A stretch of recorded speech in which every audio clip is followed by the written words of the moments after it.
संजय राउत की तरफ से वोट चोरी का आरोप लगाया गया। इस पर आपका क्या स्टैंड है, जवाब दीजिएगा।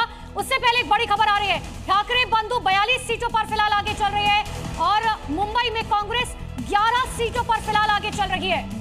और बीजेपी प्लस की बात की जाए तो 68 सीटों पर बीजेपी प्लस आगे हैं, ठाकरे बंधु 42 सीटों पर आगे हैं। अंकुश श्रीवास्तव जी, बड़ा इंटरेस्टिंग आंकड़ा है ये। कांग्रेस और ठाकरे बंधु वाले जो अगर हम जोड़ दें जो वहां पर जीतते हुए नजर आ रहे हैं रुझानों में, तो फिर बीजेपी कुछ खास बढ़त नहीं बनाती हुई दिख रही है। ये बात तो सही है कि बीजेपी अभी इतना बड़ा फर्क नहीं है कि वो बिल्कुल आउट वो वहाँ पर जीतती चली जा रही है। उसको भी कुछ समर्थकों की, सहयोगियों की ज़रूरत होगी और वो निश्चित रूप से किया जाएगा। उसी तरीके से ठाकरे बंधु भी सरकार या सत्ता हटाना नहीं चाहेंगे, वो किसी से भी समझौता करने को तैयार होंगे। ये आपको आज रात तक ही क्लियर हो पाएगा कि होगा क्या। क्यों? क्योंकि किसी को स्पष्ट बहुमत, कम से कम मेरी निगाह में, अभी फिलहाल देखने को नहीं मिलने जा रहा है।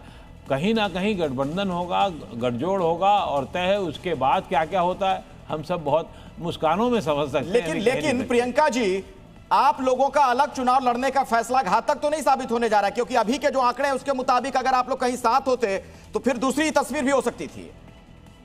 कि मेरे हिसाब से घातक तो सिर्फ लोकतंत्र के लिए है, उस जनता के लिए है जो पूरे दिन कल परेशान रही, एक बूथ से दूसरे बूथ पर घूमती रही, तीन की स्याही मिटाती रही और ये बताती रही कि किस तरीके से कैश बांटा गया, सवाल प्रियंका जी अखिलेश का सीधा था गया वोट के लिए। आखिर ये जरूरत क्या आन पड़ी? अगर विकास के मुद्दे पर चुनाव था तो इन चीजों की जरूरत ही नहीं थी। अरे मेरा सवाल वो नहीं था प्रियंका जी, अभी के जो रुझान है उसमें आप लोगों की सीटें भी ठीक ठाक आती दिख रही हैं, ठाकरे बंधुओं की सीटें भी, उसको अगर हम मिला दें तो बीजेपी बहुत ज्यादा बढ़त बनाती हुई नहीं दिख रही। ये मैं आपसे पूछ रहा था, तो अलग लड़ने का फैसला गलत तो नहीं था? आगे अधिकार है, जो वोट देने का अधिकार है और जनता परेशान। ठीक है, आप जवाब नहीं देंगे प्रियंका जी, मुझे पता चल गया। एक बड़ी खबर आप अपने दर्शकों को बता दें, उद्धव की पार्टी फिलहाल 35 सीटों पर आगे चल रही है। मुंबई में मैंने 7 सीटों पर फिलहाल आगे बढ़त बनाते हुए रुझानों में भारतीय जनता पार्टी सबसे बड़ी पार्टी बन चुकी है। लेकिन हम अपने दर्शकों को बता रहे हैं कि ये रुझान है, अभी नतीजे आना बाकी है। अगले 2 से 3 घंटे में क्लियर हो जाएगा कि आखिर कौन किस सीट पर आगे चल रहा है। उद्धव की पार्टी फिलहाल 35 सीटों पर आगे बनाए हुए है। तो जी न्यूज की स्क्रीन पर नजर बनाकर रखिए, ये जो टैली इस वक्त आप देख रहे हैं, लगातार आंकड़े बदलते हुए दिख रहे हैं। मुंबई का किंग कौन? बीजेपी 41 सीटों पर आगे चलती हुई नजर आ रही है और अभी एक नई जानकारी, 50 सीटों पर अब बीजेपी आगे हो गई है। जबकि शिवसेना की बात की जाए 22 सीटों पर, शिंदे जो गुट है, कांग्रेस 7 सीटों पर बढ़त बनाती हुई नजर आ रही है। मुंबई में एमएनएस की बात करें, यानी राज ठाकरे वाली जो पार्टी है, वो 7 सीटों पर आगे है अभी। अनिल त्रिवेदी शिवसेना शिंदे गुट से लगातार हमारे साथ बने हुए हैं। अनिल जी, बधाई अभी से दे दें कि इंतजार करें? सबसे बड़ी पार्टी बनकर उभरी है भारतीय जनता पार्टी फिलहाल अब तक। हमारे महाराष्ट्र में साईं बाबा का मंदिर है और उस मंदिर में एक बात लिखी जाती है कि एक तरफ श्रद्धा रखिए और दूसरी तरफ सबूरी रखिए। तो बस थोड़ा सबूरी रखिए, दूध का दूध पानी का पानी कुछ देर में हो जाएगा। नहीं, तो ये जो रुझान है नतीजों में बदलेगा कि नहीं, ये तो बता दीजिए। ये बिल्कुल रुझान जो है नतीजों में बदलेंगे और शाम को आप हमें भी बधाई देंगे। अच्छा, तो ये क्रेडिट फिर से मैं पूछ रहा हूं आपसे, तय हो जाए आज शाम को ये तय। और इस बीच आपको रोकते हुए एक बड़ी खबर दर्शकों को बता दें, एक और नई जानकारी सामने आ रही है। महाराष्ट्र निकाय चुनाव पर एक बड़ा अपडेट दर्शकों को दे दें। खबर हमें ये मिल रही है वहां पर कुछ सीटों को लेकर।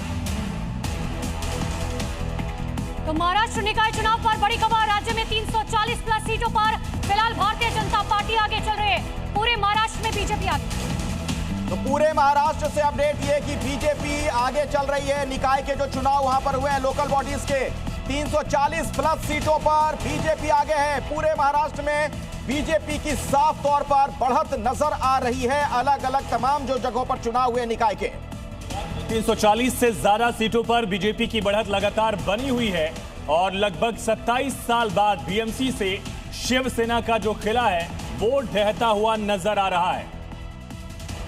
नफीस जी भी हमारे साथ लगातार जुड़े हुए हैं। नफीस अंसारी एआईएमआईएम पार्टी के नेता हैं। आप अपने विजन की बात कर रहे थे, तो आपका विजन तो फेल होता है दिख रहा है नफीस अंसारी साफ तौर पर। नहीं, जैसा कि मैंने पहले ही कहा, जनता जनार्दन है। जनता जिसको चाहे, जिसके विजन के साथ चाहे जाना चाहे जाए, मोस्ट वेलकम। जनता के ऊपर हम कभी भी सवाल खड़े नहीं करते हैं, चाहे बिहार का इलेक्शन हो, हरियाणा हो, महाराष्ट्र हो, दिल्ली हो। जनता जनार्दन है, जनार्दन थी, जनार्दन रहेगी। ये तो उन पार्टियों को शर्म आनी चाहिए जो इलेक्शन से पहले कुछ बोलते हैं, इलेक्शन के बाद कुछ बोलते हैं। तो उनको सवाल कहां उठाने चाहिए? उनको अपने पार्टी में सवाल उठाने चाहिए। बीजेपी की जो आइडियोलॉजिकल लड़ाई है उसका तोड़ कांग्रेस के पास नहीं है। हमारे पास अपना एक विजन था और देखिए एक साथ भी यहाँ पर बह रहे थे कि 2014 से पहले कुछ भी नहीं था हैदराबाद में ओवैसी हॉस्पिटल नाम का जो अरे तो उस विजन का क्या करिएगा नफीस भाई, जिस पर जनता भरोसा नहीं कर रही है? मैं बता रहा हूँ पहले उनका मैं जवाब दे दूं। जो उन्होंने इल्जाम लगाया माइम के ऊपर, माइम विकास की लड़ाई लड़ती है। ओवैसी हॉस्पिटल जैसा हॉस्पिटल पूरे भारत में नहीं है और पूरे भारत से लोग इलाज कराने जाते हैं। और 2014 से पहले हम पत्ता पहन के घूर रहे थे हैदराबाद में। मोदी जी के आने बाद हमने पत्ता हटाया, ऐसी बात कर रहे हैं आप लोग।